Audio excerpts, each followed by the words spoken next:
Do you like 24/7? Well, this is the After Show. Episode 2 is now in the books. Once again, my name is Steve Dangle. Here's what you need to know. Well, not so fast. This is weird because of the ice storm that hit Toronto, which I'm sure doesn't affect everyone watching this video because Leafs Nation is global, but the GTA got hit pretty hard, so it affected a lot of you. Maybe some of you haven't seen it yet. So tell you what, this will be an after show, but it'll also be a pre-game show. First, if you haven't seen it, here's what you need to look for. Yelling. Lots and lots of yelling. The Wings are sad because they're losing, but the Leafs are singing because they just beat the Hawks. And the Leafs sing that Miley Cyrus song that I'm going to pretend not to know the words to. We see that Nazem Kadri's biggest supporter is his dad. And it's a heartwarming moment. Sidney Crosby, not so big of a fan. Not heartwarming, but blood boiling. I like him when he's wearing red. Any other time, it gets a little old. We find out Dion Phaneuf is really good at ping pong. And Phil Kessel doesn't like losing at ping pong. We find out Kadri drives the exact same car as Michael from Grand Theft Auto 5. He's got to get the $ rims though. Tight. We find out Mike Babcock's daughter might actually be signed to the Wings. And that they could kind of use her. And of course, we find out Mike Babcock and Randy Carlyle use a lot of bad words. There were a couple scenes where the guy in charge of censoring must have just gone, audio, select, delete. Now, if you have seen the episode, let's talk a little bit more about that. If you haven't seen it yet, press pause. So, the more money the NHL makes, the higher the cap goes up, right? Well, seeing as the Leafs are a cap team, you want the salary cap to go up, up, up. I have a fantastic way for the NHL to make money. 2 words. Swear jar. The Leafs and Wings would have donated like 20 grand each that episode alone. By the time the Winter Classic rolls around, they'll have the funding to make James Reimer into an actual Transformer.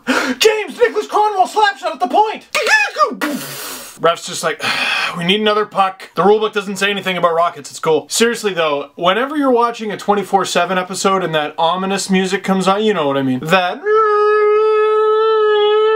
You're just like, oh, something sad's about to happen. And the last 10 minutes were just the Leafs and Wings getting fed. Not D'Amigo picking up the tab, that was earlier. Just getting lit up. And I don't know about you, but I need the Leafs to win a few games between now and the next episode. HBO is a huge fan of slow-mo, and that does one of 2 things. Makes things seem more epic, or makes things more depressing. If you combine depressing slow motion with that music, then it's just going to be another long episode. Question to you that I would like you to answer in the comments section. Who do you think is going to be the centerpiece of the next episode? I can already tell you with my eyes closed. James Reimer. Last after show I said, HBO didn't even scratch the surface of the whole Reimer-Bernier thing. This episode, they just flirted with it, poked it a little bit. A little bit of awkward dinner conversation. And then Reimer gets yanked against Detroit on Saturday night. Yeah, they're going to focus on that a little bit. Thank you very much for watching. Follow me on Twitter at Steve_Dangle, and I will see you next episode.